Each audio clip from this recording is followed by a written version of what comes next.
มนุษย์หรือสัตว์เดรัจฉานทั่วไปย่อมมีสังคมของไผของมันคือกันเด้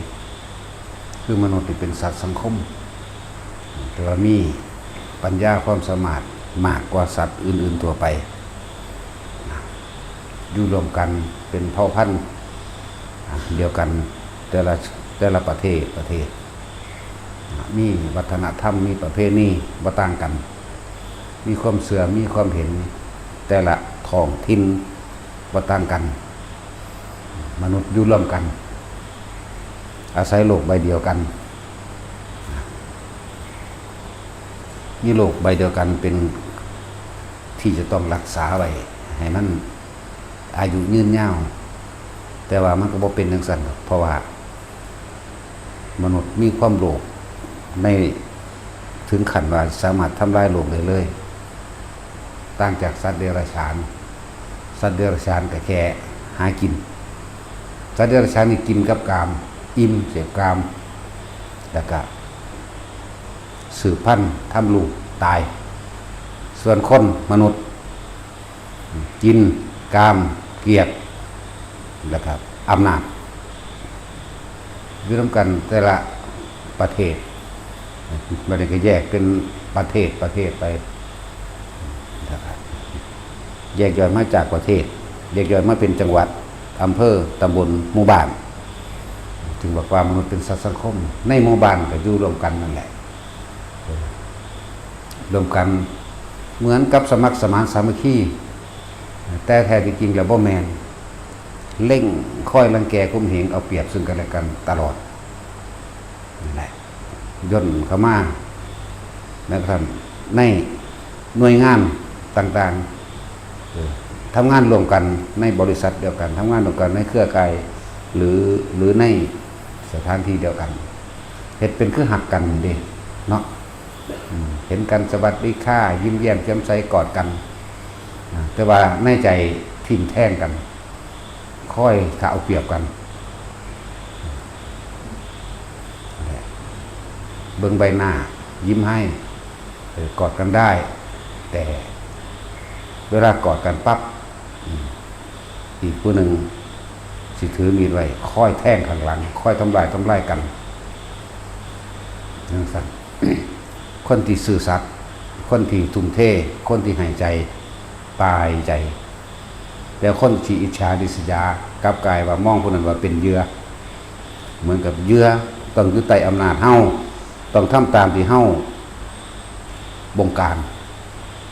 เหมือนว่าค่อยเอาไว้แต่เป็นคนใส่เพื่อสร้างผลประโยชน์ให้กับตนเอง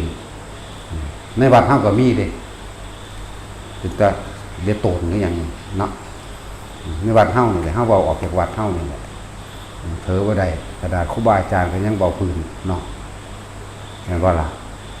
ผู้ใดทุ่มเทผู้นั้นผู้ใดทุ่มเทผู้ใดซื่อสัตย์ผู้นั้นถูกทิ่มแทงขำว่ะก็เป็นแต่อย่างหัวอีหลีเด้โอ้เป็นแนวนี้ผู้หนึ่งเสียค่อยบงการต้องอยู่ใต้คำสั่งของกูสิคุ้มเครือข่ายได้จากหัววัดในเฮ้านี่แหละในฝ่ายในกลุ่มเฮ้านี่แหละโอ้ประหลาดเลยกูก็นึกว่าสิสละออกบ่แม่นนั่นแหละเรื่องสั้นเฮ็ดไปโลดคนที่มีความจริงใจคนที่มีสัจธรรมในตนเองทำตัวนั้นแหละย่อมรักษาผู้บุญธรรมบ่มีอันตรายใดๆที่สามารถกำกายได้อาชญาใดๆบ่สามารถทำลายดอกคนที่ซื่อต่อไปซื่อสัตย์ต่อตัวเองซื่อสัตย์ต่อเพื่อนฝูงถึงเขาจะมองไม่เห็นเป็นเพื่อนเขาจะมองเห็นเป็นเหยื่อช่างมันนั่นแหละเหตุเป็นโลดมันสิเก่งสำใดวะแล้วเหตุไปละสุดท้ายแล้วก็ฮ้อน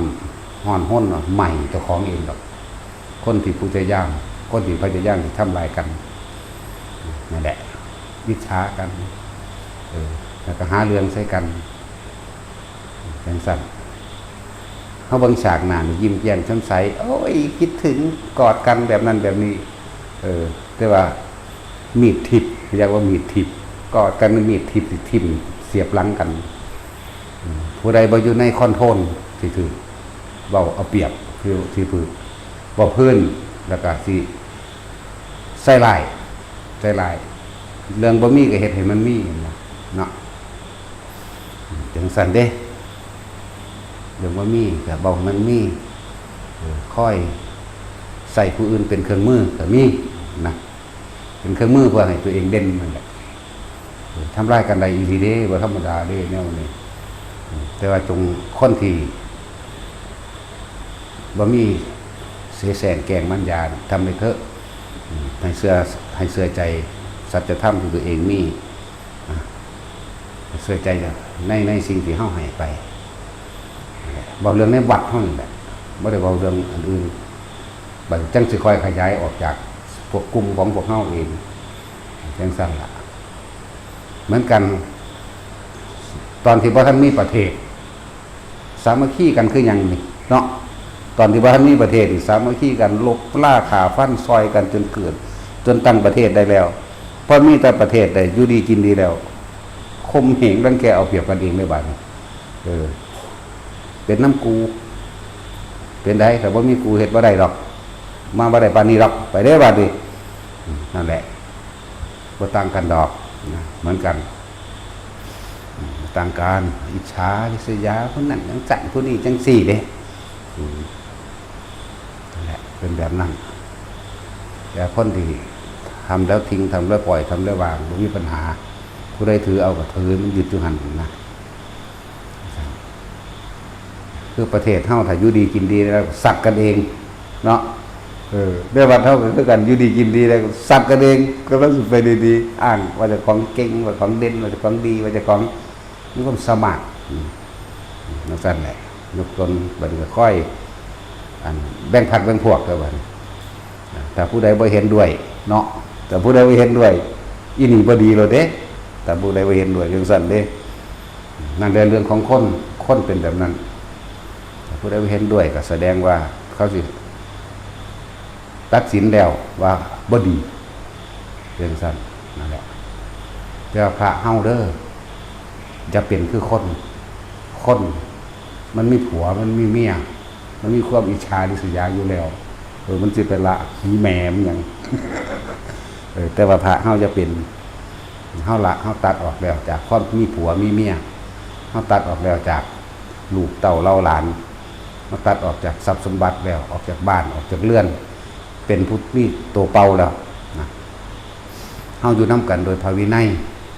เฮ็ดจังได๋ก็สร้างพระเป็นหลักคือเก่าบ่มีทางที่สิคนเป็นหลักได้คนนำบ่ได้ก็แล้วกันนะแต่พระน่ะนำได้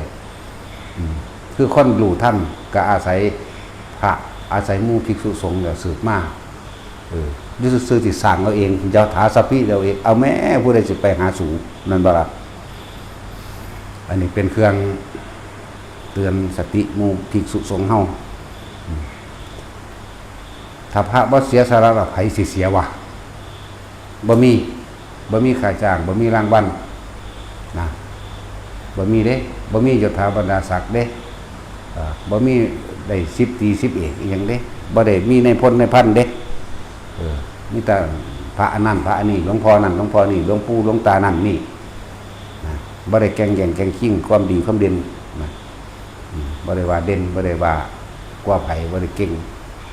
นะทั้งสาระออกทั้งเบาตัวแต่เครื่องอยู่น้ำกันของเฮาพวกเฮามีศาสดาคือพระวินัยนั่นเองเฮามีธรรม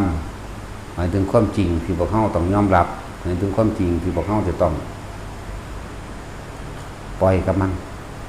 เราต้องออกจากมันส่วนคนทางโลกทั้งใดก็สร้างติดขัดอยู่อันหนึ่งติดขัดในผัวติดขัดในเมียติดขัดในลูกติดขัดในหลานติดขัดในหนี้เขาก็ยังสารวนอยู่แค่คำสรรเสริญเยินยอเนี่ยจะทาบรรดาศักดิ์ของเขาเองแต่พอเขาบ่มีพอว่าดูว่ากูบ่มีหยังสิเสียเด้เฮาบ่มีแนวเสียเพราะว่าเฮาบ่มีแนวหยุดได้เฮาก็บ่ได้เสียเฮาก็บ่เสียเพราะว่าเฮาบ่มีหยังแต่ว่าล่ะชื่อเสียงเฮาก็บ่มีเพราะว่าเฮาเปิดบ่มีชื่อเสียงนั่นซั่นแหละพระเฮาเวลาอยู่นำกันเฮาก็เอาพระวินัยบวชเข้ามาแล้วเฮาก็ศึกษาเอาเป็นแนวทางเพื่อให้อยู่ร่วมกันโดยความปกติบ่ทะเลาะบ่แว้งกันส่วนคนก็ยังดิ้นรนเรื่องชื่อเสียงอยู่เข้าชื่อเสียง เขาเอาผลประโยชน์รายได้คนคือว่านั่นแหละเขาก็มีครอบครัวให้เลี้ยงเขาก็มีครอบครัวเขามีความรับผิดชอบค่าละของเขามันหลายเขายังแบกหนีเขายังแบกผัวแบกเมียเขายังแบกลูกเขายังแบกหลานเขายังแบกเลือกสวนไรหน้าของเขาอยู่ส่วนพระเฮ้านะ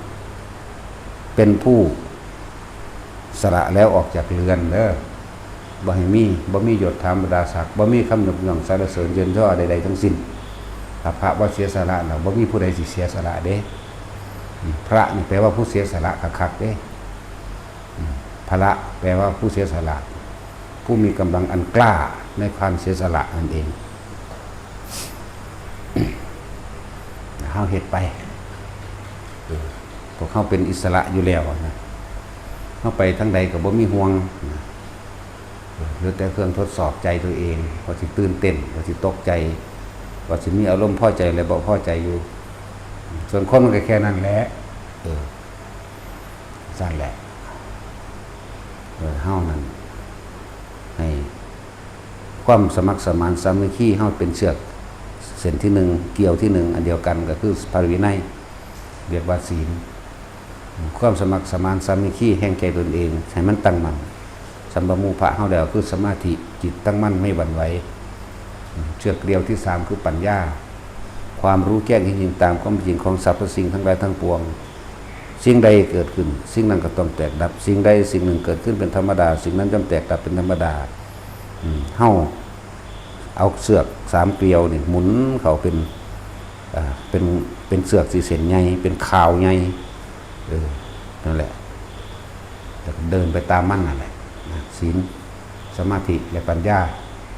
ส่วนคนมันยังแค่ว่าทานศีลภาวนาเห็นบ่ทานเขาก็ยังพลาดได้ขาดศีลเขาก็มีได้มั่งบ่ได้มั่งภาวนาเขาก็ทำมั่งบ่ทำมั่งนั่นแหละเป็นว่าพระเฮาเป็นหยังก็อย่าทะเลาะกันอย่าเอาความเห็นแก่ตัวอย่าเอาความเห็นส่วนตัวออกมาคุยกันเด้อพอเน้นย้ำเครื่องอยู่ของเฮาแน่นหนากว่ากฎหมายก็แล้วกันกฎหมายที่ว่าถูกอนุญาตให้เปิดโรงฆ่าสัตว์ขายเหล้าขายยาพิษเห็นปะหรือตั้งโรงโสเภณีมันถูกกฎหมายแต่ว่ามันผิดพระธรรม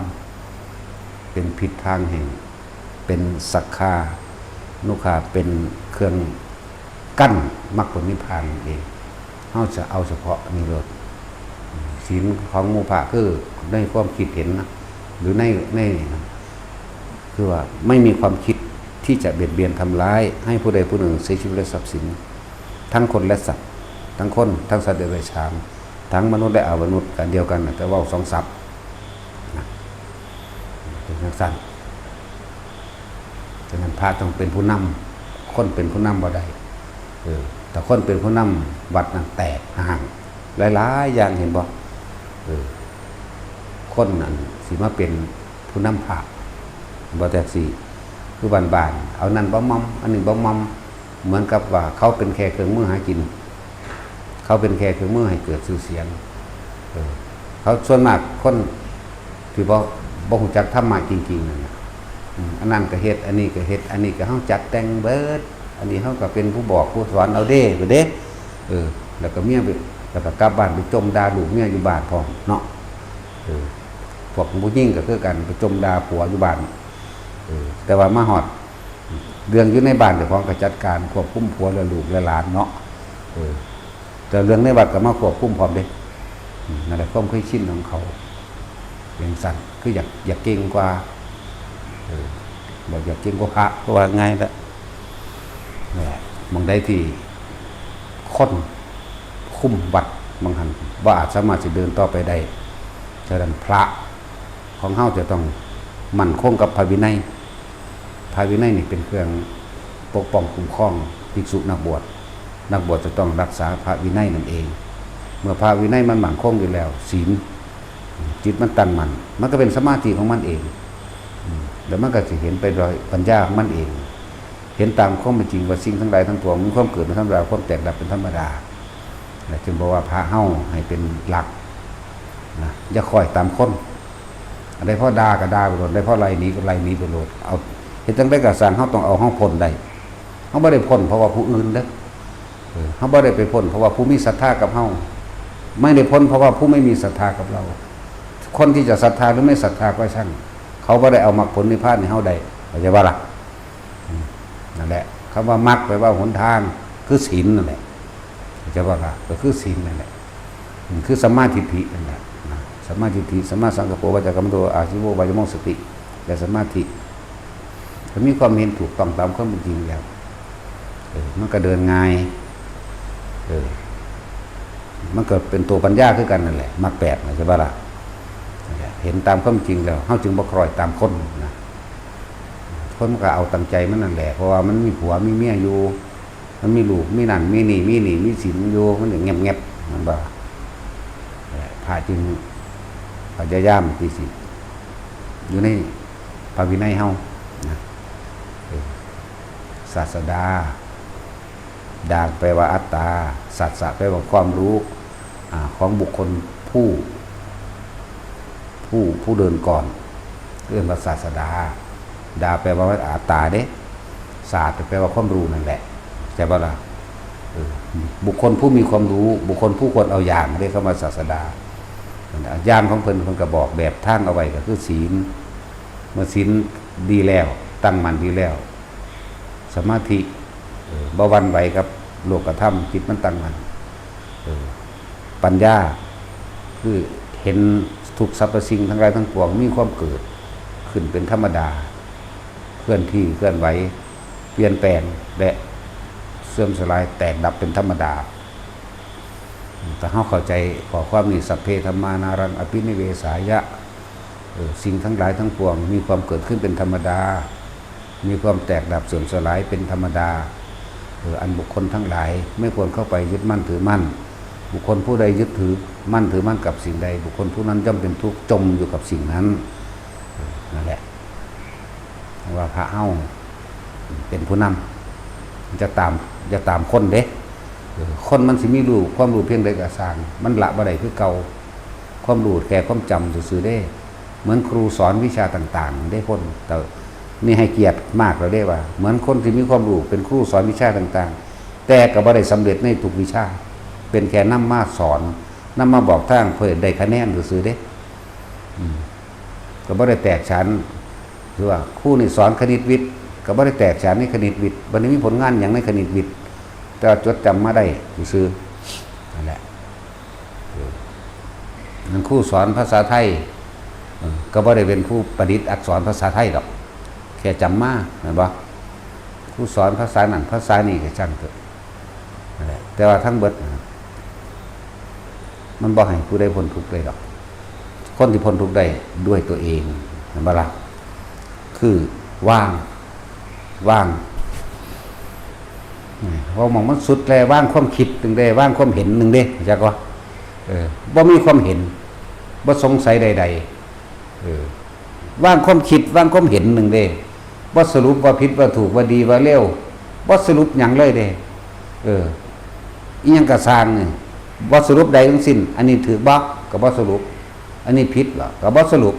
อันนี้ดำบ่ก็บ่อันนี้ขาวบ่ก็บ่อันนี้บุญอันนี้บาปบ่เท่านี้นึงเด้ว่างถูกความเห็นเด้บ่ไปยืนยันตัดสินในความเห็นใดๆทั้งสิ้นนั่นแหละบ่ซั่นสิว่าอสังขตะบ่แปลว่าไม่สังขะแปลว่าสังขารก็คือแปลว่าคิดอสังขตธรรมธรรมแปลว่าสิ่งทั้งหลายทั้งปวงแม่นบึ๊ดแล้วคำว่าสิ่งทั้งหลายทั้งปวงบ่ว่าคนผู้หญิงผู้ชายเด็กน้อยผู้ใหญ่ผู้เฒ่าคน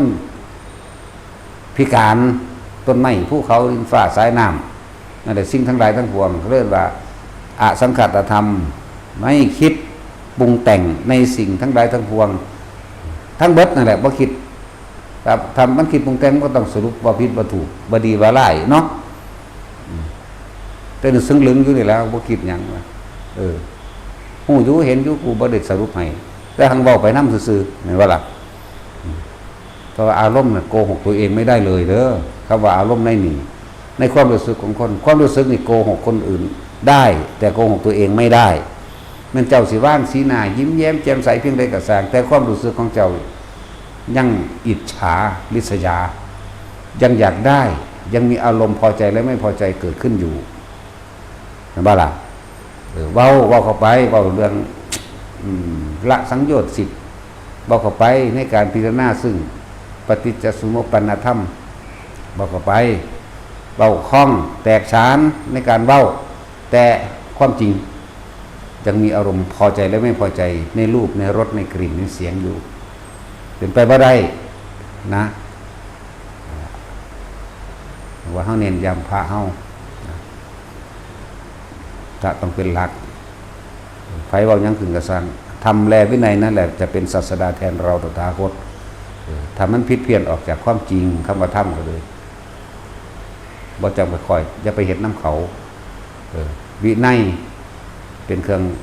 เป็นกรอบเป็นรั้วเป็นเครื่องป้องกันเราเองเพิ่นจึงเอ่ยว่าทำแลวินัยนั่นแหละจะเป็นศาสดาแทนเราตถาคตธรรมคือความจริงในความเกิดในความคือความจริงนั่นแหละอันใดมันบ่จริงก็จะเฮ็ดนำเท่านั้นไหมอันใดมันบ่จริงไปในทางที่ไปนิพพานไหมก็จะไปเฮ็ดน้ำหัวมันเท่านั้นเด้อล่ะวินัยเป็นรั้วรอบเป็นรั้วเป็นเครื่องป้องกันตัวเองตถาคตคือความเป็นเช่นนั้นธรรมและวินัยนั่นแหละจะเป็นศาสดาจะเป็นแนวทางที่พึงกระทำตามแทนเราตถาคตที่พึงกระทำตามเพื่อให้เข้าถึงความเป็นเช่นนั้นสั้นแหละเน้นย้ำพระเด้อเขาแตกฉานภายวินัยแล้วแต่เขาเข้าใจธรรมดีแล้วไอ้ที่บอกนั่นได้กระสานแว่นส่องธรรมความจริงพุทธปั๊บอันนี้บ่จริงบ่เห็นนำอันนี้จริงเป็นประโยชน์เท็จเข้าใจบ่ล่ะนั่นแหละทั้งจึงเน้นย้ำหมู่พระนี่แหละบ่อยลองเบิ่งแม่ว่าสมมุติว่าได้พระโสดาบันองค์เดียวมันก็มีประโยชน์มหาศาลเนาะนั่นบ่ล่ะที่สินำความจริงเขาจะเอาแต่ความจริงมาเว้าเด้พวกนี้บ่ตัวเด้ไม่โกหกไม่หลอกลวงพวกนี้พระเจ้าบ่ไม่สามารถที่สิผิดศีลผิดวินัยตัวเองได้แล้วไม่สามารถที่จะผิดความจริงตัวเองได้แล้วไม่สามารถที่ผิดธรรมคือความจริงที่เจ้าของรู้ว่าจะบ่ล่ะมันบ่สามารถที่โกหกได้เป็นพ้นมีสัจจะสัจจะคือความจริงแล้วก็สัจจะคือความซื่อสัตย์แก่ตนเองแต่ซื่อสัตย์แก่ตนเองแล้วมันก็ซื่อสัตย์แก่ผู้อื่นเองดอกจังว่าให้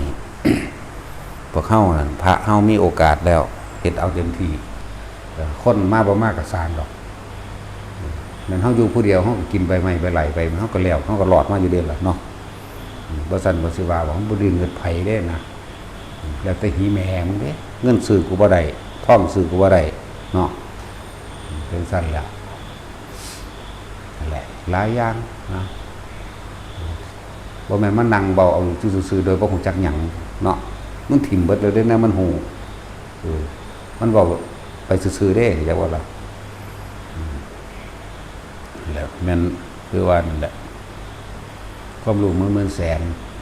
ก็ไม่อาจสู้ความรู้ที่ครูทิ้งเพียง1แขนงเดียวได้เนาะบอกแต่สิ่งว่าเขาความรู้ของปุถุชนทั้งหลายแม้น10,000แสนก็ไม่อาจสู้ความรู้ที่ครูทิ้งไปแล้วแม้เพียงแค่1วิชาจากว่าละนั่นแหละเทียบกันบ่ได้ดอกนะ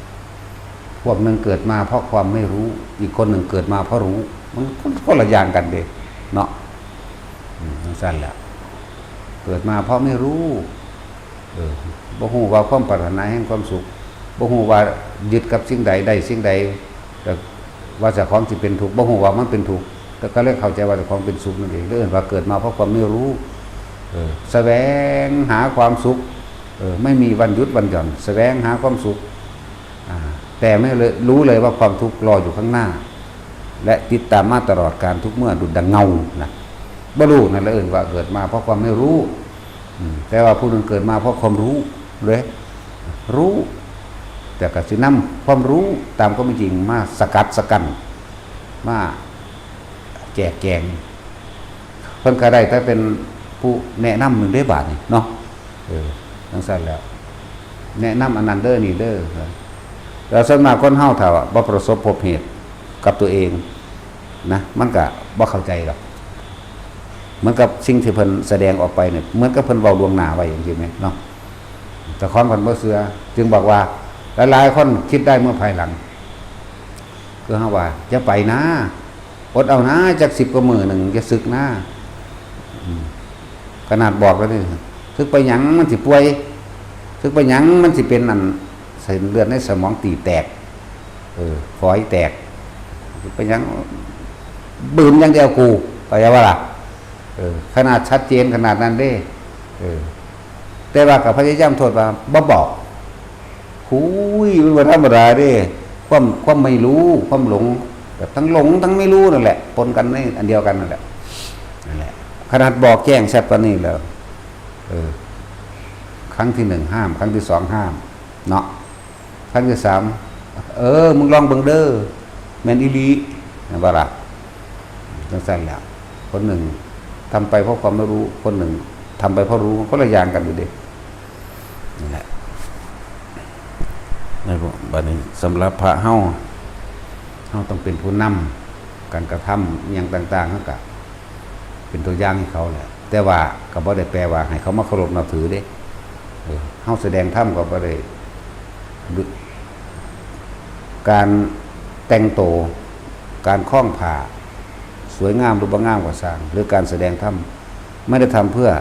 ให้ใครมาเคารพนับถือไม่ได้ทำเพื่อลาภสักการะเข้าใจว่าล่ะไม่ได้ทำเพื่อจะล้มล้างบุคคลผู้ใดผู้หนึ่งหรือสำนักใดสำนักหนึ่งหรือเข้าใจว่าล่ะเฮาก็เฮ็ดไปของเฮาซื่อๆนี่แหละเฮ็ดของเฮาคือเฮ็ดตามพระวินัยตามธรรมเห็นบ่ล่ะจังซั่นถึงว่าหมู่ภิกษุสงฆ์เฮาต้องเป็นพระให้ได้เข้าใจว่าล่ะเริ่มจากโสดาบันขึ้นไปโอ้ยโสดาบันสิเป็นยากจังได๋ยอมรับความตายซื่อๆแม่เกิดหยังขึ้นโอ้ยก็แค่นั้นล่ะสู้หากินซ้ำตายนึงดอกแม่ว่าล่ะกูบ่สงสัยหยังดอกกับเรื่องของกรรมเรื่องของธรรมทั้งหลายก็เด้ศีลก็แค่ว่ากูบ่ได้คิดเบียดเบียนทำลายผู้ใดเบิ่งสิคือได้ทรัพย์สินดอกนะมันก็เป็นสักกายะทิฏฐิมันก็เป็นวิกิกิจฉาข้ามความสงสัยได้แล้วในเรื่องของกรรมเรื่องของธรรมแม่นบ่สิบตุปามาทมันบ่ได้ประมาทอีหยังมันบ่เนื้อมันบ่อยากได้หยังมันก็สิเอาหยังมาประมาทเนาะมันก็ไหลเข้าสู่ปฏิฆะคนเฮาแต่บ่มีความอยากได้หยังแล้วมันจะไปโกรธเกลียดแค้นอาฆาตสาปแช่งไผเดี๋ยวนี้แม่นบ่ล่ะปฏิฆะแปลว่าอาฆาตบาดหมางจังว่าล่ะแล้วมันก็เหลือแต่ตัวหนักแน่กามราคะความยินดีพอใจในรูปในรสในกลิ่นในเสียงสัมผัสอารมณ์ความรู้สึกอร่อยต่ออารมณ์เห็นบ่ล่ะมันก็ไหลขึ้นไปสู่รูปราคะอารมณ์ความยินดีพอใจในรูปนั่นแหละอรูปราคะความยินดีพอใจในอารมณ์แห่งความรู้สึกที่ยังฝังแน่นอยู่ในเรื่องรูปก่อเกิดเป็นรสก่อเกิดเป็นกลิ่นก่อเกิดเป็นเสียงความยินดีพอใจเข้าใจบ่ล่ะอันก่อเกิดจากรูปราคะเข้าว่ารูปราคะความยินดีพอใจในลักษณะท่าทางของบุคคลที่เราพอใจเมื่อตอนนั้นแหละความคิดปรุงแต่งทำให้ก่อเกิดเป็นอรูปราคะอาศัยรูปนั้นทำให้เกิดความยินดีพอใจในความสัมผัสตอนนี้มันไม่ได้สัมผัสแต่ว่าคิดถึงเมื่อไหร่อารมณ์วาบวิวทันทีจังว่าล่ะนั่นแหละอรูปราคะบ่แม่นแต่แค่ว่าหมายถึงธรรมที่ไม่เป็นธรรมที่ไม่ใช่รูปบ่แม่นแค่นั้นเด้ฟังดีๆเด้ตะเกาเขาเจ้าในบาลีเขาเจ้าแปลไว้นั่นน่ะรูปฌานอรูปฌานบ่แม่นจะบอกให้คำว่าราคะต่อหลังนี่มันเป็นหยังมันจังบ่เข้าใจนี่แม่นว่าซั่นบ่แม่นรูปฌานอรูปฌานเด้รูปราคะความยินดีพอใจในรูปร่างลักษณะท่าทางของบุคคลนั้นๆสัตว์นั้นๆสิ่งของนั้นๆอรูปราคะเนื่องเกิดกระแสต่อเนื่องความรู้สึกต่อเนื่องอรูปะเนี่ยมีราคะเห็นบ่ราคะแปลว่าหยังพอใจบ่แม่นบ่ความยินดีพอใจอันเนื่องจากรูปคือหยังอารมณ์อันเกิดจากตาเห็นมันปรุงแต่งโอ้ยงามแท้เนาะแท็กซี่มึงเห็นอีนั่นงามมึงก็แก้ผ้าแม่งเลยโอ้ยลมบักใหญ่หีบักใหญ่ดากโอนโตนฉี่โพนอะยะเห็นบ่นั่นแหละนี่แหละอารมณ์มันเกิดจากรูปจากบ่ล่ะถ้าได้เอามึงเด้วันนี้โอ้ยเสียงมันคือสิข้างดีเข้าใจบ่ล่ะบาดนี่โอ้ยแปลคักบ่นี่บ่เข้าใจก็ตายซะ ผูกเขาตายโลดจังเบิดบาปหลายเนาะนั่นแล้วเสียงมันคือข้างจังสี่กินมันคือสิหอมเนาะเห็นบ่ล่ะรูปรสกลิ่นเสียงนี่แหละอารูปราคะร่วมกันแล้วคือความพอใจฟังดีๆนะเป็นอย่างรูปราคะกับอรูปราคะแล้วบัดนี้ก็เป็นมานะทันตัวบัดนี่ถือเข้าไปในใจนั่นบ่ล่ะเป็นมานะเป็นทิฏฐิทิฏฐิแปลว่าความเห็นที่ติดแนบแน่นเนืองอยู่ในใจในความรู้สึกเลื่อนว่ามานะทิฏฐิเมื่อมีมานะทิฏฐิแล้วมันก็อุทธัจจกุกุจจะเห็นบ่ฟุ้งซ่านก็คิดไปสารพัดด้วยเปื่อยแล้วเอื่นว่าฟุ้งซ่านอุทธัจจกุกุจจะฟุ้งซ่านแล้วก็เกิดความหงุดหงิดจนบ่ได้ดังอารมณ์เหรอเนาะแน่จังซั่นเด้นั่นแหละคืออวิชชาแน่นี่เว้าเรื่องสังโยชน์10ประเด็นว่าน้ำตำราสักยะทิฏฐิวิจิกิจฉาเสรตุปามาสปฏิฆะกรรมปฏิฆะกรรมราคะรูปราคะอรูปราคะมนะทิฏฐิอุทธัจจะและอวิชชานี่เว้าน้ำตำราได้นี่จักว่าล่ะว่าน้ำของจริงผู้อีห่านคืองามแต่ว่าป้าตัวนี่ของจริงบัดนี้เฮ้ยปากมันกูงเด้นั่นทั้งอรูปราคะทั้งยังลวกใส่กันเลยเนาะในเวลานี้เขาเว้าน้ำของจริงอันนี้เราน้ำความรู้สึกจริงๆเห็นเขายางมาเบิ่งแด้แก้ผ้าหรือไหมขาวจูนพูนอยู่เห็นมาแต่คนเกี่ยวว่าขาวเลยก็เป็นตาขี่โพนโนดโหเอ้ยดาท่อนกับไล่ๆแตกๆย่างเอาพุ่งออกละเนาะแต่ข้อนเจ้าว่าเวลาเจ้าจีบกันกับเมียเจ้าเหรอเจ้าจะบอกว่ารักเธอสุดหัวใจเด้อรักเธอสุดตับสุดไตลำไส้ใหญ่ปอดและพุงเด้อเจ้าจะหักได้หัวใจเขานั่นติจะเบาพุ่งมันนั่มบ่เนาะแล้วก็แท็กซี่มึงเบาพุ่งมันบ่มึงเบาขี่โพนมันบ่มึงเบาซ้ำใส่ไงมันติคำสระสลวยเนาะรักเธอสุดหัวใจไว้เด้มึงเอาแต่หัวใจมันบ่มึงเบาดากมันบ่นั่นแหละเราถึงของจริงมันเป็นแบบนี้เราเพิ่นมาเรียบเรียงเป็นศัพท์ภาษาซื่อๆแต่ว่าหลักที่ว่ารูปราคะจริงๆเมื่อความยินดีพอใจในรูปอีนี่มันงามเด้เห็นบ่ล่ะอีบ่งามเอ้ยจ้อยแห่งแท่งดักเกี่ยวเหี่ยวมึงอยากได้อยู่บ่ก็คือเมียมึงกูบ่เป็นตาเอายังเฮ็ดคือขี้เกียจป่วยนี่เติมอยู่โอ้ยกัดก้อนก็เป็นเราหรอกเอาไปขึ้นพ่อแม่เขาซะหรือพ่อแม่เขายั่งอยู่อ่ะแต่พอยั่งจะกันรับกรรมไปแต่ยั่งอยู่แต่ผู้ใดพอเฒ่าจมดูในเฒ่าจมดูตัดสินเนาะเอาไปขึ้นแม่เขาซะพอเขาซะจมดูอะไรเอาขึ้นไปเขาก็สิทื่นเจ้าไม่ค่าดีกูเลี้ยงมางามกว่าว่ามึงมาเลี้ยงให้กูเป็นจังซี่มึงแล้วเอาขึ้นไปได้รับไปเนาะตัดสินจะรับคือเก่าตัวเป็นแนวใดก็ได้เอาตัวเจ้าย่างกับขายแยงๆแบบตับหยับเข้าไปแต่เอิ้นใส่ก็เฮ็ดหูดังปิ้งๆมาล้วนตัวจากหัวตัวนั่นแหละรักเธอสุดตับและลำไส้ใหญ่เด้อจะบอกแต่รักเธอสุดหัวใจหลายร่อนจกหัวใจให้เบิ่งดูน้องแท็กซี่กูก้อยกินแมงด้วยได้กูของจริงตาเห็นปั๊บมักขึ้นมาเลยจินตนาการถอดเสื้อผ้าเขาเลยจูบรูปไล่กับเขาเลยอารมณ์วาบวิวขึ้นมาเลยนั่นแหละรูปราคะและรูปราคะใจบาระบาดถ้าเขาเห็นปั๊บเขาบ่คิดหยังมันจะเกิดหยังขึ้นได้โดยนี้แม้ว่าล่ะมันบ่เกิดหยังได้ล่ะเห็นซื่อๆบ่คิดไหมสั่นนั่นแหละเอิ้นว่าอสังขตธรรมเห็นบ่คิดแต่เห็นบ่คิดแล้วมันสิเป็นอีหยังมันสิเกิดหยังได้โดยนี้แม่นบ่เฮาคนเฮามากัดทุกข์เพราะว่าความคิดนั่นแหละบ่แม่นแนวอื่นดอกเห็นซึ้งอยู่บ่คิดแม่นว่าล่ะรูปรสกลิ่นเสียงมันจะเกิดขึ้นได้มาจากไสมันบ่คิดไหมอารมณ์ในรูปราคะมันก็เกิดมาจากไสอรูปราคะมันจะเกิดมาจากไส มานะหมายถึงใจหมายถึงอารมณ์หมายถึงความรู้สึกทิฏฐิความเห็นที่อยู่ในใจอันก่อเกิดเป็นความรู้สึกที่ฝังแน่นอยู่ในความรู้สึกที่พอใจนี่คำว่ามานะทิฏฐินี่ตั้งหากเว้าออกจากความรู้สึกไม่ได้เว้าตามตำราจากว่าล่ะเดี๋ยวเมื่อมันบ่ได้เป็นไปดังคิดเด้อุทธัจจะกุกุจจะมันหยังฟุ้งซ่านบ่ฟุ้งซ่านรำคาญงุดงิดความนั้นความนี้อิหยังเข้ามาทำไม่ได้ดังใจเด้ยิ้มแย้มแจ่มใสไปแต่ว่าบ่ฮู้ได้ว่าทุกข์สิเกิดขึ้นในภายภาคหน้าเนาะนั่นแหละอวิชชาความไม่รู้ถ้าเฮาเห็นเฮาบ่คิดมันจะเกิดหยังขึ้นได้ตัวนี้จิตผู้รู้กับจิตหรือสัญญาเวทนาสังขารวิญญาณมันร่วมอยู่ซื่อๆของมันเพิ่นเอิ้นรู้หรือธาตุรู้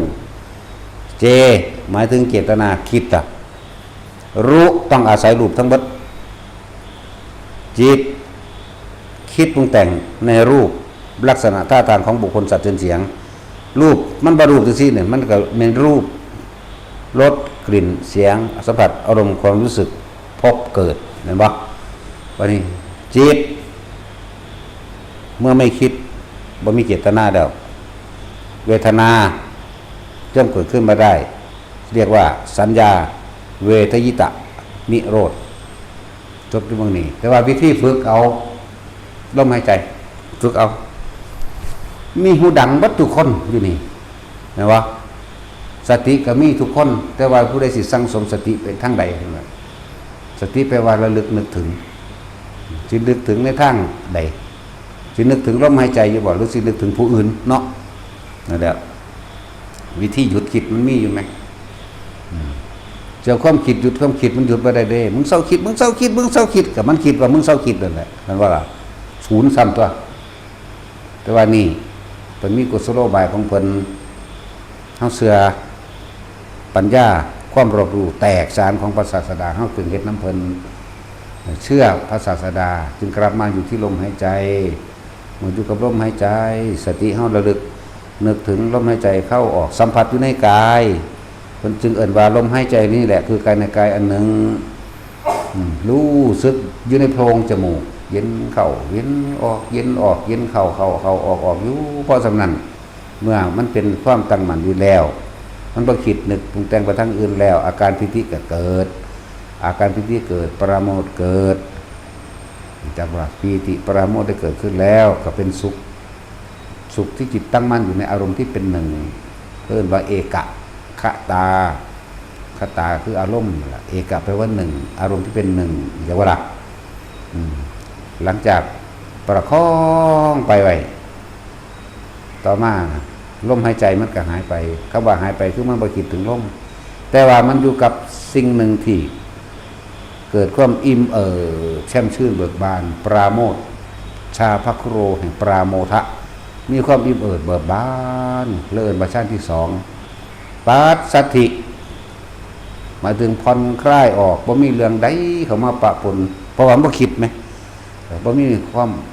บ่มีเรื่องใดเข้ามาปะปนในกังวลแม้หูได้ยินแม้จมูกได้กลิ่นแม้ตาได้เห็นรูปซื่อดื้อเยอะนะก็เลื่อนว่าสุขเอกคตาฌานที่สามจักว่าล่ะคำว่าสุขเดี๋ยวเฮามาเทียบคำว่าคนจะสิเอาทางโลกมาสุขแทนเนาะสุขตัวนี้สุขได้จะเสมอด้วยความสงบไม่มีคือมันสงบจากหยังสงบปราศจากความคิดบ่แม่นบ่สงบจากความคิดนึกปรุงแต่งในรูปแต่มันบ่คิดถึงรูปรสกลิ่นเสียงมันเกิดบ่ได้ดอกเพราะทุกสิ่งทุกอย่างอาศัยรูปก่อนอาศัยรูปอาศัยสัญญานั่นแหละก็รูปแม่นบ่รูปร่างลักษณะท่าทางของบุคคลสัตว์สิ่งของเนี่ยมันก็สงบอยู่นั่นตาเห็นอยู่มันก็บ่คิดได้แล้วคนฝึกได้แล้วเนาะหูได้ยินอยู่มันก็บ่ว่าเป็นหยังเพราะว่ามันหูแล้วหูหยังสุขก็ความคิดทุกข์ก็ความคิดเกิดกับความคิดปรุงแต่งที่ก่อให้เกิดอารมณ์ความรู้สึกอารมณ์ความรู้สึกคือตัวภพนั่นเพิ่นเรียกว่าภพเป็นดุจดั่งพื้นนาเมล็ดพันธุ์พืชคือตัวจิตที่จะไปเกิดในพื้นนาที่อาศัยรูปนั้นๆในการคิด ปรุงแต่งในความอยากได้อยากเป็นพบจึงเกิดขึ้นนั่นแหละดับสัญญาก็บ่แม่นว่ามันลบออกเด้บ่แม่นคือคู่เขียนใส่กระดานดำแล้วเพิ่นไปลบออกเด้บ่แม่นดับแบบว่ามันบ่มีเด้เข้าใจว่าล่ะดับบ่แม่นลบออกบ่แม่นจำบ่ได้เด้จำได้เหมือนเดิมเอามาพูดได้เหมือนเดิมแต่ไม่คิดตึกปรุงแต่งให้เป็นให้ได้ให้มีในตนเองบ่มีนั่นแหละว่าดับสันดาบ่แม่นคิดหยังบ่ออกเลยมันแต่ว่ามันบ่คิดปรุงแต่งซื่อๆเข้าใจว่าล่ะถือว่าสัญญาเวทยิตานิโรธสัญญากับลูกกับสัญญากันเดียวกันอีกเฮาเห็นผู้หญิงคือผู้หญิงโลดอีหยังกับพระว่ารู้ได้สัญญาตัวแม่นบ่ล่ะผู้ชายก็ฮู้ตัวสัญญาว่าผู้ชายโลดเนาะมันเป็นที่แม่งอย่างเดียวหลายเรื่องตบจักบาทตัวนี้มันมีผู้เถียงกับไม่ว่าเถียงกับคนมันบ่รู้เรื่องเส้นตาสินกับสมองกูรูด้วยโอ้ยพวกหินลูกลั่งแม่ลั่งมันกูรูอยู่เลยจักสิถามไปดับสัญญาเห็นผู้ชายผู้หญิงสัตว์หมูหมากาไก่แต่ไม่คิดไม่นึกไม่ปรุงไม่แต่งในความอยากให้เป็นอยากให้ได้อยากให้ดีนั่นบ่เวทนาความรู้สึกพอใจได้เมื่อจะเกิดขึ้นมาได้นั่นแหละดับเรื่อยๆว่าหยุดคิดปรุงแต่งแสวงหาในความอยากได้อยากดีอยากมีอยากเป็นหยุดที่กิริยาแห่งจิตกิริยาแห่งจิตกับความคิดที่มันปรุงแต่งไปในทางนั้นแหละก็เป็นกิริยาแห่งจิตว่าล่ะว่าสัตว์หนึ่งโดยพาลีว่าอาสังขตธรรมสิ่งทั้งหลายทั้งปวงแมนเบิดรูปรสกลิ่นเสียงกับอื่นสิ่งทั้งหลายทั้งปวงกระทำนั่นแหละเรื่องสั้นจะเรื่องมากหลายไปก็เลยสาเกิดมาหากินเศร้าตายหนึ่งยังกระดอกกระเดงหาแมงไถไปก็ดีเนาะโลกหาพอหาแมงไปจังกระดอกร่างแก่ผู้อื่นถึงอย่างเนาะนั่นแหละสาหากินเศร้าตายหนึ่งเด้อไปก็ดีคนเฮามันอยากรวยแหละมันจังไปหาพึ่งพาสิ่งศักดิ์สิทธิ์สิ่งศักดิ์สิทธิ์โดนบันดาลให้มึงเป็นไผโดยก็ยังสิว่าโดนบันดาลให้มึงเนาะอะไรอย่างนั้นคือมันบ่มีสิ่งโดนบันดาลอยากรวยอยากได้ยศอยากได้ต่างๆก็เลยไปหาพึ่งพาผีสางนั่งใหม่จังมันเป็นตวงใดผีก็เลยมันคือนกขุ่มบ่ผีนั่งเขาหม้อหรือคือนกขุ่มก็เนาะแต่สิมันสั้นแล้วถ้าผู้ผีหลายกับตาสินนั่นแล้วผีหลายโอ้ยผีอยู่ในความคิดนั่นแหละนี่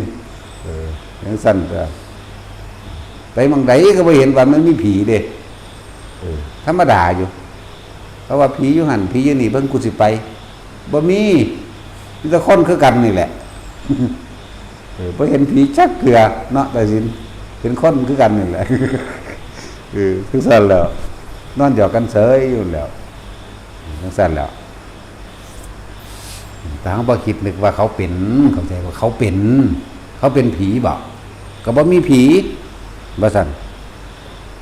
นั่นแล้วถ้าเขาบอกเขาเป็นสัตว์เขาก็บ่เป็นสัตว์เขาก็ไปเป็นช้างเป็นม้าเป็นวัวเป็นควายเขาบ่คิดเขาก็เห็นโดยสัญญามันซื่อนั่นแหละเพิ่นว่าถ้าบ่คิดบ่ปรุงแต่งแล้วมันก็บ่มีสัตว์บ่มีบุคคลไม่มีสัตว์ไม่มีบุคคลเราเขาก็ทำนั่นนึงได้ล่ะแต่เวลาเว้ากันก็เว้าอยู่เว้าสมมุติเว้าเนาะถ้าเว้าในจังสันมาเว้ามันสิไปเว้าจังได๋สิมีหมดมีแนวเว้าแหมมันสึงหลึงอยู่จังซั่นแล้วเป็นหีแมงได้แต่เคาะดูหลายเด้ดังว่าบัดแต่เคาะเราดังแล้วเด้โอ้ยลูกเขาอีห่านี่ก็เลยไม่ด่าไม่เด้อด่าแมงเบิดเลยที่มันก็ง่ายๆนึงปฏิบัติธรรมบ่แม่นเรื่องสิไปเข่งไปเครียดแปลวอีหยังปานนั้นเด้กลับมารู้ลมหายใจกลับอยู่ในความรู้สึกตัวอาการที่เกิดเท่านั้นนั่นเด้เฮ็ดไปเอามันเผลอไปกับมันเผลอจะไปคุมมันปานนั้นจะไปด่ามันหลายเนาะกลับมา มันเผลอไปกลับมาคิดถึงลมหายใจเขาออกแต่มันยุบอึนาลมเผลอไปอีกแล้วก็กลับมาแค่นี้หนึ่งได้ละ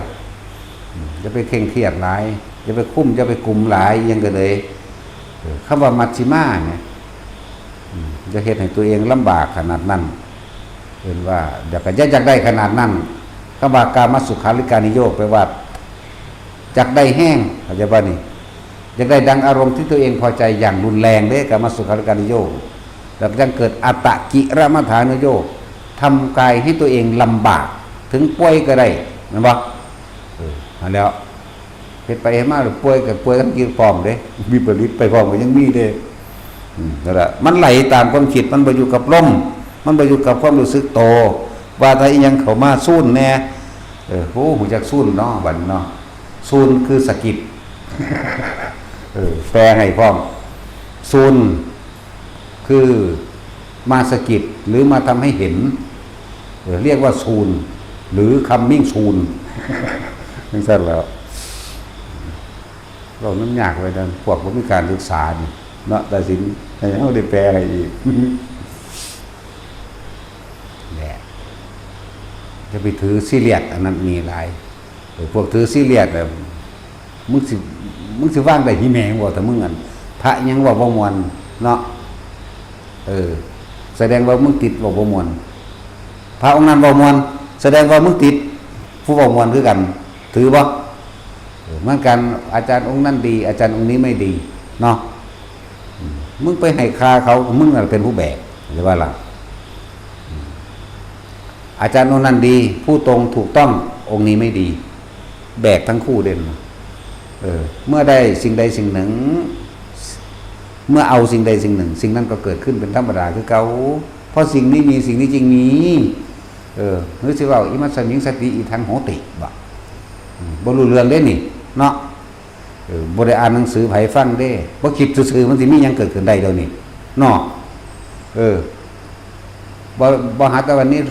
รู้สุปาทายยังดอกลืมเวลานี่ซั่นแล้วบัดนี้ก็สิเว้าผู้นั้นดีผู้นี้บ่ดีโอ้ยมึงล่ะบ่ดีเนาะซั่นหลายองค์บ่แม่นหลายองค์หลายคนที่ยกย่องเฉพาะองค์นั้นแต่ว่าด้อยค่าดูถูกอีกองค์อื่นๆมึงบ่จักใส่แล้วว่ามึงกำลังแบกสิ่งใดแท้ที่จริงหาบทั้งสองอย่างเล่นอันนี้จังอยู่หน้าอนัตตาอยู่หลังทุกขังอยู่กลางใครเป็นคนทุกข์คนให้ค่าเป็นคนทุกข์คนให้ค่าเป็นคนเกิดอย่างว่าล่ะคนที่ถูกให้ค่าและด้อยค่าไม่รู้เรื่องตัวเองตั้งหากเขาไปปรุงแต่งในความเห็นต่อของเองมานาทิฏฐิจะบาบันอย่างสั่งมันทั้งถิ่มทั้งเบิดเด้มันต้องบ่มีหยังเนาะจังซั่นแล้วแล้วก็นักภาวนาทั้งหลายเมื่อจิตสงบร่วมลงดีแล้วบ่ต้องนำมาคิดต่อดอกแต่เวลาเขามาสนทนาคุยกันคุยได้อยู่เรื่องนิมิตรูปนิมิตเสียงนิมิตต่างๆเด้อคุยได้แต่ว่าบ่ให้ไปยืนยันตัดสินในเรื่องทั้งสิ้นคุยเพียงแค่แลกประสบการณ์กันจากเวลาเห็นก็เห็นไปอย่าให้สิเว้าอย่างหนึ่งคือเวลาเฮาจิตสงบร่วมลงแล้วก็คือว่าร่วมแบบใดล่ะว่าเพราะว่ามันก็เป็นอยู่จังซี่ของมันแหมอย่าให้สิ่งใดสิ่งหนึ่งเข้ามาเบี่ยนเบนหรือถูกให้ค่ากับเฮาให้ได้แต่วันแม้นเฮาสิเห็นพระพุทธเจ้าในระหว่างทางแม้นพระพุทธเจ้าองค์นั้นสิแสดงธรรมก็สร้างอย่าสนใจเขาอย่าเชื่อเขาง่ายๆแล้วก็ไม่ให้เชื่อพร้อมจักบ่แม้นสิเห็นครูบาอาจารย์หรือพ่อตัวเองก็ช่างอย่าให้เขาเบี่ยนเบนจิตใจของเฮาออกให้ได้ออกจากไสเอาออกจากความเป็นกลางออกจากความตั้งมั่นเข้าใจว่าอย่าให้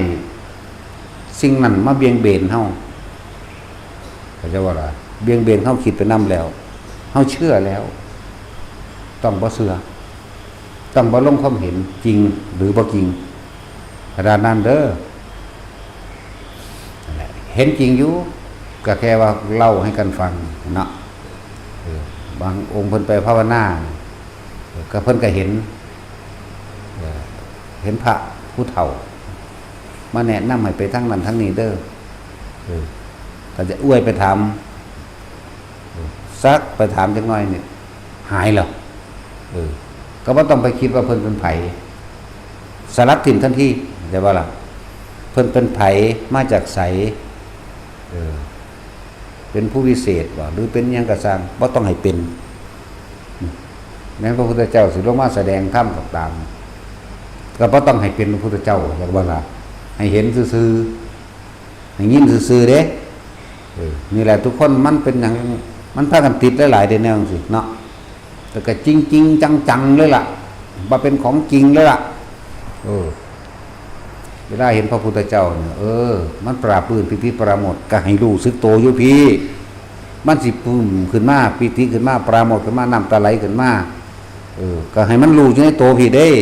บ่ให้ไปจริงกับผู้เฮาเห็นเด้แต่ก็เห็นนั่นแหละเห็นอยู่แต่เห็นจริงนั่นแหละแต่บ่จริงเรียกว่าล่ะโอ้ยบ่ยากคือหยังนี่เนาะจังซี่เข้าใจบ่มึงเห็นจริงแต่ว่านั่นมันบ่จริงพี่ให้อยู่กับความรู้สึกพี่ความรู้สึกในตัวเฮาเองพี่เด้เพิ่นสิแสดงได้ยินไหมได้ยินจริงไหมได้ยินจริงๆแต่บ่คิดตามสิ่งที่เพิ่นเทศสิ่งที่เพิ่นเว้าให้อยู่ในความรู้สึกพี่รู้สึกนี่รู้สึกนี่หรือวืดถ้าเวลามันเหตุการณ์สั่นมันบ่เป็นธรรมดาเด้เหมือนดุจดังว่าเป็นกายลอยขึ้นแล้วอิ่มน้ำตาก็ไหลออกเองเด้แต่ว่าเฮาบ่ได้ไหลน้ำตาดอกแต่เฮารู้อยู่ว่ามันเป็นแบบนี้รู้มันอิ่มเบิกบานรู้ซื่อๆเพิ่นก็เว้าของเพิ่นไปแต่ว่าเฮาบ่ไหลตามคำเว้าเด้นิ่งนี่แหละจึงบอกว่าอย่าให้เขาเบี่ยนเบนความคิดของเราได้ไผก็ตามมันเก่าสิมีหยังเกิดขึ้นได้ก็ยังว่าคิดบ่นึกมั้ยการทำนี่นึงได้ล่ะเสร็จแล้วอารมณ์มันเกิดอยู่มันบ่ได้เกิดเด้บ่พอใจหรือบ่พอใจมันบ่มีขนาดเพิ่นยืนเทเลออยู่นั่นน่ะนั่นแหละเฮาก็แค่คือว่าคือจังเฮาออกมาเฮ็ดไว้นี่แหละก็เฮ็ดไว้ซื่อๆนั่นแหละจริงหรือบ่จริงก็สร้างเนาะเฮ็ดไว้ซื่อๆจังสั่นเฮ็ดพระพุทธเจ้านั่นแหละเขามาขันพวกมีนิมิตเด้อพวกหมู่ภิกษุสงฆ์เฮานั่นแหละคนส่วนมากเอาฝันเด็กมาเว้าเนาะแต่สิส่วนมากเอาฝันได้มาเว้านิมิตอย่างนั้นอย่างนี้เอาฝันตั้ง15 ปีมาเว้าหาสแตกอย่างนี้นู่นมันเกิดมาหลายภพชาติแล้วอันเรื่องจังซั่นเนาะมันทับถมจนบ่ดันแล้วจนบ่อาจสามารถสิเว้าตามความเป็นจริงได้แล้วซ้ำนั่นแหละจังว่าแต่ละคนพยายามควบคุมความคิดเจ้าของบ่ต้องไปควบคุมความคิดผู้อื่นความเห็นผู้อื่นการกระทำของผู้อื่นอันใดบ่แม่นเรื่องข้อขาดบาดตายของเฮาจะไปสนมันแม้ถ้ามันมาเบียดเบียนรังแกข่มเหงเฮาเป็นเรื่องข้อขาดบาดตายน่ะขาแมงโลดสนใจตีปากมันโลดอย่างสั่นตัวปกป้องตนเองตัวธรรมดาแนวนี้ยุงกัดต้องทำยังไงคะว่าซั่นโอ้ยกูหาให้มึงหัดเสือกัดมึงพอกโดดเป็นหยังมึงอยู่ตั้งไหนมึงอยากได้บุญหลายบ่อยากเลือดไปยุ่งโอ้ยอีหามเอ้ยถามกูเบิ่งแน่ตบแมงโดนแล้วอยากหยังเนาะมันเป็นปฏิกิริยาเอฟเฟกต์แม่นบ่แต่สิผมเคยชินแหมมันบ่ได้มีเจตนาเด้มันก็ปั้วโดยสาวมีประโยชน์เอาผ่าปัดไปปัดมาอยู่เหมือนกันแล้วตายกองทุนพูนอยู่กับสร้างหนีแมงเรื่องสาวมีประโยชน์เนาะนี่เฮาเว้าความจริงเด้นี่บ่ได้โอ้แม้แต่ยุงก็ไม่ฆ่าก็บ่ได้ฆ่าบ่มันถือผ่าปัดนั่นแหละจะถือหยังคักหลายพวกถืออันนั้นน่ะบาดเพิ่นย่างนั่นถ้าจักระวังจริงๆน่ะหมู่พระเฮาเด้อเวลาย่างก้มๆแน่เบิ่งพื้นแน่สิ่งอันตรายที่จริงอยู่ในพื้นดินนั่นแหละงูอย่าว่าล่ะงูน้อยๆ3-4เดือนก็มีหรือพวกมดบวดแม่งเขาก็จะไปเหยียบมันจะเงือกทะเลไปหลายก้มไปย่างไปก็เว้นไปขามไปนั่นแหละพ ก็จากระวังตัวเองจริงๆมันมีสติได้นั่นสติดูว่านี่งดดูว่านี่อันนี้คืออันนี้ก็ขามไปอย่าพากันมันเฮาอยู่ป่าเด้จักว่าล่ะเฮาอยู่ป่าบ่แม่นอยู่ในบ้านอยู่ในบ้านห้วยเสือสิงกันทิ้งแหลกมันบ่มีเลยอยู่ในบ้านเนาะมันมีตั้งแต่คนได้แหลกอยู่ในบ้านมันบ่มีเลยมันญาติคนแต่เฮาอยู่ในป่างางเนาะเป็นหยังเฮาก็จังย่างกลมๆก็เพราะระวังหมดแม่งนั่นแหละระวังเขาก็เกิดมาปรารถนาสุขเขาก็บ่จะตายดอกเนาะเฮาก็ระวังเท่าที่ระวังนั่นหมายถึงว่าเขาบ่มีเจตนาในการที่ไปทำร้ายไผฆ่าไผเบิ่งหมดนี่เฮาก้าวข้ามพุ่นก้าวข้ามพี่มันแดงล่ะหรือว่าสิเป็นปวกบ่หรือสิเป็นขนาดแมงเมามื้อนี้เฮาก็ยังเว้นไปก็จังซั่นแหละแล้วก็ให้ระวังงูน้ำมันงูนี่น้อยซ้ำใส่เดือนนี่สั้นๆดอกถือว่าพ่อคือก็บ่พอดอกสิก็มีจังซั่นก็มีอยู่ก็แม่นย่างเบิดพุ่นเบิดพี่เด้อย่าไปประมาทได้ว่างูพิษตัวน้อยจะไม่ทำให้เสียชีวิตได้ทั้งนั้นเด้แม้นบ่เสียชีวิตก็เปื่อยได้เด้เนาะเจ็บปวดแสบร้อนได้เด้นั่นแหละหมายถึงตัวเองประมาทเด้นั่นมันบ่ล่ะนั่นแหละเวลายางอีกอย่างหนึ่งเพิ่นอนุญาตไม่เท่าก็เอาไว้แต่เคลียร์งูเคลียร์สัตว์มีพิษนั่นแหละบ่แม่นสัตว์ร้ายเด้สัตว์มีพิษสัตว์ร้ายคือคนร้ายยิ่งกว่าสัตว์อีกนั่นบ่ล่ะเมื่อมันร้ายยิ่งกว่าสัตว์แล้วมันก็กลับกลายเป็นสัตว์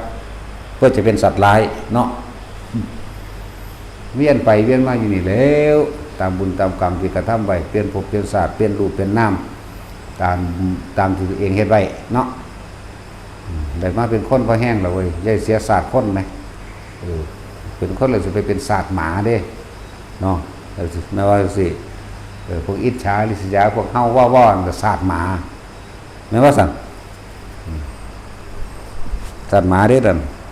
บ่จักผิดบ่จักบุญจักบาปบ่จักหยังถ้าบ่ถือใจกูเฮาอย่างเดียวเนาะหมาเห่าอย่าเห่าตอบด้วยซ้ำเพราะว่ามันจะเกิดหมาขึ้นไม่ถึงขาแมงเลย ขาความเห็นกับของแหละขากันเลยหรือผู้ใดสิขาเรียกกับขาลวดนั่นแหละขาความคิดเห็นกับของคือจะไปใส่ใจจะไปสรุปกับเขาคนส่วนมากฆ่าผู้อื่นเพื่อตัวเองด้วยนะส่วนคนนี้ฆ่าตัวเองเพื่อผู้อื่นจันทาโสภาปันนวดี แต่สินจำเคยได้ยินบ่เพลงนี่บ่เป็นเพลงไปเลยก็ได้เนาะความจริงเด้คนส่วนมากฆ่าผู้อื่นเพื่อตนเองเลยฆ่าปูฆ่าปลากับเพื่อเอามากินแต่ของล่าสัตว์ต่างๆเอาไปฆ่าขายกับเพื่อจะมากินแต่ของร่างแกก้มเฮงก็เปรียบต่อการกดโกงกับฆ่าผู้อื่นเพื่อตนเองเห็นบ่ล่ะจริงๆได้ล่ะ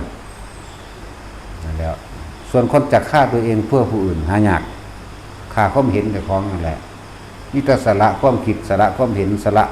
ความเห็นแก่ตัวออกสละความคิดเห็นแก่ตัวออกสละความเห็นในการยืนยันผิดถูกชอบชั่วดีก็ไปก็สร้างบ่ไปสนใจสิ่งใดที่บ่เป็นเรื่องข้อขาดบาดตายของตัวเองปล่อยถ้ามีการคุยกันโต้เถียงสนทนากันการสิบ่สรุปความเห็นเด้นั่นแหละฆ่าตัวเองเพื่อผู้อื่นเพื่อแบบใดล่ะก็เพื่อผู้อื่นสิบ่ได้สร้างบาปสร้างกรรมต่อกันต่อไปนั่นแหละเอาถ้าเถียงต่อกันใส่กันไม่เอาหรือบ้านนี่ฆ่าผู้อื่นหมายถึงจะเอาชนะทั้งความเห็นแต่มีโอกาสฆ่าเขาได้ดีหรือโคตรโกงเขาได้เอาเลยแน่กรรมนั้นก็ขึ้นมาสะท้อนหาตัวเองคือเก่าคนส่วนมาก 99.99% ฆ่าคนอื่นเพื่อตนเองส่วนคนจะฆ่าตัวเองเพื่อผู้อื่นมันสิ 0.01% หนึ่งเด้บ่ล่ะใช่แล้วฆ่าความเห็นบ่ว่าฆ่าความโกรธน้ำเขาดอกคนเฮามันบ่มีความโลภแล้วมันจะเอาหยังมาโกรธก็ต้องฆ่าความโลภของตัวฆ่าความโลภก็ฆ่าความเห็นแก่ตัวนี่ตัวเนาะ สั้นละวิธีมันบ่ได้ไปยังมากหรอกลมหายใจอยู่ในความรู้สึกเย็นในโพรงจมูกมั่งน่วงบนหัวบนหน้าผากมั่งบางครั้งก็อิ่มอยู่ในระหว่างทำการอกตัวเองมั่งเฮ็ดอยู่พอสำนีหนึ่งได้ละที่มันบ่เคยคิดถึงลมหายใจแต่ว่าอาการปิติเกิดขึ้นเลยก็รู้สึกตัวอยู่ในอาการปิติปราโมทย์นั่นแหละอยู่แค่นี้เอาตัวรอดได้นาตัวรอดได้เด้อมันบ่มีนิวรณ์มันมีความกังวลมันบ่ได้มีความเศร้าหมองมันบ่ได้มีความปรารถนาอีหยังดอกเด้การมาฉันทะบ่มีความยินดีพอใจในรูปขึ้นเสียงแล้ววิจิกิจฉาบ่สงสัยหยังอีกแล้วมันอยู่เจ้ากระดานปิติปฏิฆะมันจะเกิดขึ้นจากไสใดเพราะมันบ่คิดแหมมันว่าพุทธจักกูจะง่วงเหงาหาวนอนหรือว่าเศร้าซึมท้อแท้ท้อถอยบ่ได้แปลแค่ว่าง่วงเหงาหาวนอนเด้อนั่นแหละมันท้อถอยมันเลยเสื่องซึมเด้เนาะซั่นแล้ว บ่เปิดอาฆาตเบียดเบียนทำลายไผแล้วอยู่กับปิติไปเรื่อยๆนั่นแหละอาการปิติเกิดหน้าผากเกิดความรู้สึกเกิดขึ้นตรงกลางระหว่างคิ้วหรือหน้าผากหรือเย็นๆเข้าไปในกระดานหน้าผากมันจะกระดานหน้าผากของใครก็ดีบางทีมันก็หมุนขึ้นไปบนหนังศีรษะหนังหัวนั่นแหละหมุนเหมือนเอามือเศร้าเหมือนเอามือเศร้ามันจะบางเลยเนาะภาษาบ้านเนาะเหมือนเอามือลูบเบาๆบนหนังศีรษะลูบเบาๆลักษณะนั่นอยู่กับสิ่งนี้อยู่เท่านี้มันต้องไปยังมากหรอกสิ่งใดสิ่งหนึ่งเกิดขึ้นแล้วก็ถ้าหาบ่ออกจากตัวนี้คำว่าปล่อยคำว่าว่างมันว่างเอาเองเลยคำพูดที่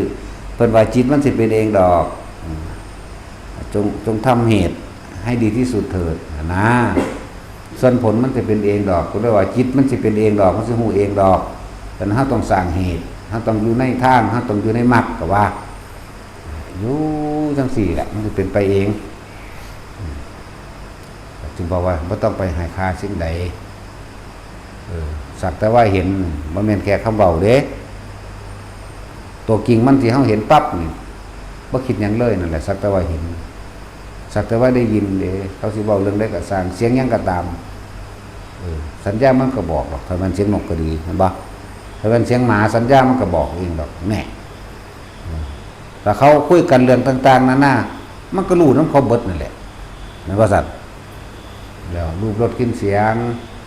แต่ไม่คิดไม่นึกเดความรู้สึกเกิดขึ้นมาได้พบกระดับก็อยู่เกาะตัวนี้ไว้โลดปิตินั่นแหละปิติปราโมทย์อยู่แค่ปิติปราโมทย์มันก็ดับมันก็เย็นเด้อพวกห้องไปคิดกับมันเลื่อยเถิดไปซื่อๆจักว่าล่ะเลื่อยไปคือจังเฮาแล่นหาพระอรหันต์จักเพิ่นเป็นผู้จังใดเนาะเป็นจังใดพระอรหันต์ลอยองค์ลงอยู่บอกเขาว่าแม่นเฮาก็บ่เคยเห็นลอยอยู่เนาะบ่ปากบ่เว้าบ่ยิ้มบ่หัวบ่กินข้าวบ่เนาะหรือมันเป็นจังใดนะคือจินตนาการของคนที่วิ่งหาข้างนอกจะไปหาข้างนอกมันบ่มีมันอยู่ข้างในคือลมหายใจนึงความรู้สึกในตัวเองนึงอยู่ไปของมันสั่นแหละปีติปราโมทย์เมื่อปีติปราโมทย์ก็คือแล้วก็อยู่กับความปีติอยู่กับความปราโมทย์เมื่อปีติปราโมทย์แล้วมันก็เอิ้นว่าจิตมันแช่มชื่นระเบิกบานที่มันแช่มชื่นระเบิกบานมันปัสสัทธิมันผ่อนคลายเข้าใจว่าล่ะ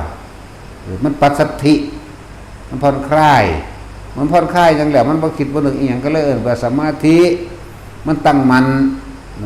มันเป็นสมาธิแล้วขั้นต่อไปก็เป็นสัมมาวิมุตติจังว่าล่ะสร้างตั้งตัวนั่นแหละเฮ็ดไปจะไปขาดคะเนเอาผลมัน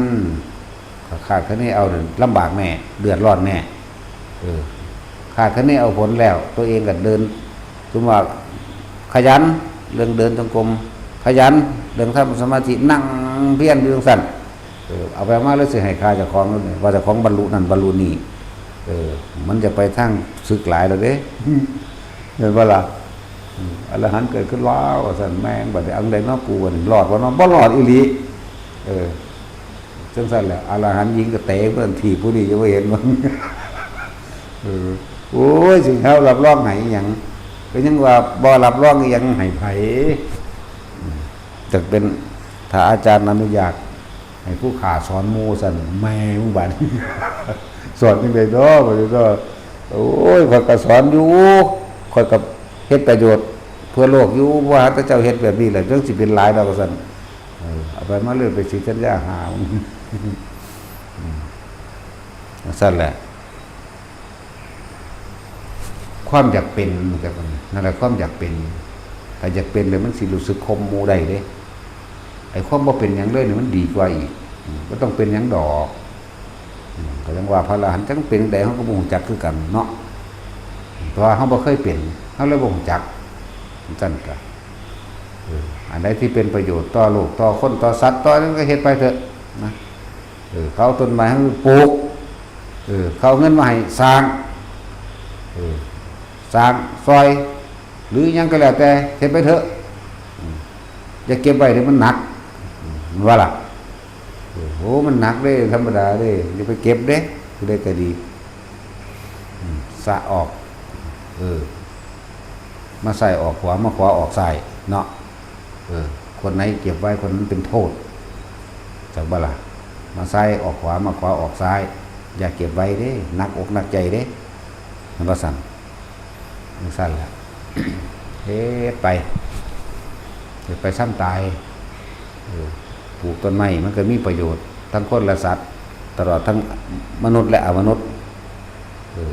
พวกอมนุษย์มาอยู่ก็มีเด้จากว่าล่ะจากว่าอมนุษย์บ่แม่นเป็นตาย่านเด้ลูกกะเทวดาภูมิมาเทวดาต่างๆเขาก็มาอาศัยได้จากว่าพวกเฮาเว้าอีหยังเว้าเป็นตาย่านเพิ่นดอกมีเป่าแม่โพงจักมันเป็นตัวใดเนาะฮู้จักตอนเป็นเด็กน้อยแล้วเขาเจ้าตัวแต่จริงเจ้าฮู้จักว่าพี่เป่าพี่ปอบเจ้าบ่เคยกินบ่ซอกเล็กลาบเลือดนั่นน่ะสดหรือว่าสั่น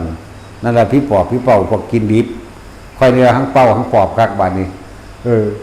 จักกุ้งกับปลาซิ่วดิบจักอีปูจักหอยเด้มันยังท้องแล้วเป็นผู้แกะให้ตำบักหุ่งเผ็ดๆเด้เพิ่นเห็นเขากินดีแกะอีปูออกมาแกะปูน้อยพอดีนี่แหละน้ำปลาขอนปลาซิ่วกุ้งหอยพร้อมหอยดิบๆเด้ปูนไว้กะละมังนึงสดเอานั่นล่ะพี่เป่าพี่ปอบยังสั่นแล้วอันพวกเงือกงักมันเมื่อยดอกกันมันหิวเขาเป็นโรคประทานดอกเงือกงักเวลาปราบปอบเขาก็เอาไฟจุดตัวเป็นหยังก็เศร้าส่วนตัวมันห่อนไหมเนาะเอาไฟที่แรกเอากอกยาซะก่อนแต่มันยังอดได้ยืนเอาโดนฟืนเลยวันนี้ตัดมันก็ไปรดออกแล้วรดแบบเนาะตัวซิมพวกนาคยังเฮ็ดฟูมาเฮาอยู่นี่แหละมันมาตะเกาอยู่นี่ก็มาดอกตะกี้แม่นอยู่ตอนเฮาอยู่หุ่นกับมาพอแต่เห็นเฮาปุ๊บเมฆลงเฮ็ดหัวเป้าปากกันฟูมาไก่เข้าเอายามาพันไว้ดิมาฮอดไก่ก็ลูกของแกงเศร้าอันนึงเพราะว่าหยังเฮากำลังสิจุดยาสูบบ่ว่าสิเอาไว้สูบแล้วสิเอาไว้จูดพญานาคมุจลินมั่งสุโธกาลนาคราชมั่งปาลนาคราชมั่งขาดราชเคเลศมามึงถือไฟกูแน่ อีกผู้นึงก็เทพยังบ่แล้วมาฮอดบ่ลงซั่นน่ะถ้าก็เอายาวมาปุ๊บเศร้าเว้ยเอาแสดงอีกแม่ซั่นบ่มันบ่มีอยู่ซั่นต้องเว้าอยู่แววอย่างถ้างามก็สิเซิงมันอยู่ดอกมันขี้ลายโพดเทพๆอยู่แต่ละคนมีแต่แสวงหาผลประโยชน์พวกจังซี่มาตัวบางพวกก็เขามาจากสร้างพญานาคไว้คุ้มครองอาจารย์มีองค์พญานาคคุ้มครองเลยครับโอ้ยคุ้มครองหาพ่อหาแม่วันนี้นี่แต่กูต้มกินไปแล้วตั้งแต่อยู่พระธาตุพนมก็ยังส่วนตัดสินต้มกินอยู่พอดีตัดสินเขาหลอกหลังไว้แล้วเขาว่าท่านใส่เกศต้มตัวนี้แล้วเขายังใหญ่ว่ะเนาะไล่สาระขนาดนั้นเด็กคนแล้วองค์บามีองค์พญานาครักษาเฮาซั่นบ้าเว้ยมันเป็นป่าขนาดเท่าขนาดนั้นแล้วไปก็เลยเนาะนะครับบางพวกก็สิมาหยังเขาเอิ้นมาเฮ็ดพิธีหยัง ตึงตึงตึงตึงตึงตึงตึงตึงเห็นไหมนั่นก็มีโอ้ยมีแต่ว่าแสวงหาผลประโยชน์เขาเอื่นหยังเปิดป่าหรือเบิกป่าหรือเบิดโอ้ยจังหีแมงแต่ว่าอะไรมีเบิดละทั้งสั้นแหละมาแล้วสองเฮามันจะตีนกวาดถิ่มเบิดแล้วเน่าหมดนี่บ่มีเป็นว่าอย่างกับเจ้าที่นะวากใส่เกินแล้วไม่ค่อยได้เป็นเจ้าที่ว่ะแต่ก็บ่สร้างสร้างสังเหตุผู้ใดสิมาเห็นว่าขุดมาสร้างอยู่นี่ได้นั่นบ่ล่ะบ่เห็นว่าผู้ใดมันมาแบกเสาอยู่นี่ได้มีแต่ว่าจะได้กะมูนั่นแหละถึงตะลดตะจุยตัวตับขนใหม่ก็ว่าสั่นว่าสิเจ้าที่ซอยสร้างนั่นโอ้ยเจ้าที่หิแมงหรือมาตั้งใดต้องบวงสรวงเทวดาสั่นเว้ยมันจะมักสีดาแล้วมากินเขาก็อากลากที่นี่แหละพอเห็นบานสินั่นยิ้มยุ่มๆยุ่นแล้วรอดบนนอกกูก็รอดถึงได้คือเขาสั่นแหละไร้สาระพึ่งผ้าผู้อื่นย่านตายย่านบ่รวยก็เลยต้องอาศัยสิ่งทั้งอื่นเหล่านั้นเพราะว่าพอฟังธรรมความจริงของพระพุทธเจ้าแสดงเนาะเพิ่นบอกอยู่แม้อยากได้หยังเฮ็ดเอาเองเด้ออยู่บ่ล่ะบาลีว่าอัตหิอัตโนนาโถปโรสิตาตนแลเป็นที่พึ่งของตนถ้าไม่พึ่งตนแล้วจะพึ่งใครใครจะนำความสำเร็จมาให้แก่เราคำแปลมันนั่นน่ะมันบ่มีได้ผู้ดลบันดาลแต่มีมันสิเฮ็ดการเฮ็ดงานมันจะไปเรียนหนังสือหาแม่มันหยังไปก็เลยเนาะจะเป็นตำรวจเด้อยากเป็นผู้ว่าเด้ตัดสินจะไปขอให้มันเป็นแน่นั่น ขอได้อยู่ว่าล่ะโอ้ยทุกอย่างมันก็จังว่ามันมีเหตุมันก็เหตุตุพมาปภาวะเยทั้งนั้นน่ะสิ่งทั้งหลายทั้งปวงย่อมมีเหตุให้เกิดก็จะเป็นเหตุตุปัจจโยบัดทุกอย่างมีเกิดเหตุให้เกิดอารมณปัจจโยเมื่อมีเหตุแล้วก็เก็บเข้าสู่อารมณ์แล้วความยินดีพอใจทั้งสั้นแหละอธิปติปัตตโยเป็นใหญ่อารมณ์เป็นใหญ่อย่างบ่นี่อารมณปัจจโยอธิปติปัตตโยคนเฮานี่เอาอารมณ์นั้นเป็นใหญ่อันเกิดจากเหตุแล้วเหตุปัจจโยอารมณปัจจโยอธิปติปัจจโยอนันตรปัจจโยเหตุเป็นใหญ่อนันตะหมายถึงมากมายมหาศาลจนบ่อาจสามารถสิจับต้นส้นปลายได้เหมือนดุจดังวัดตัณหาหาต้นมาได้หาปลายไม่มีนั่นแหละเหตุปัจจโยอารมณปัจจโยอธิปติปัจจโยอนันตรปัจจโยสหชาตปัจจโยเกิดพร้อมกันคำว่าสหเข้าใจว่าล่ะบางคนบอกแปลบอกเป็นนะสหชาตะหมายถึงว่าสหชาติมันต้องเกิดพร้อมกันนั่นแหละบอกจะว่าเป็นยังไรหรอกเอาง่ายๆรถสูดลมหายใจเข้าปล่อยออกปล่อยออกนิ่มน่วงกลางระผากพ้นแล้วถูกเข้าใจว่าล่ะเอาสัพพทาน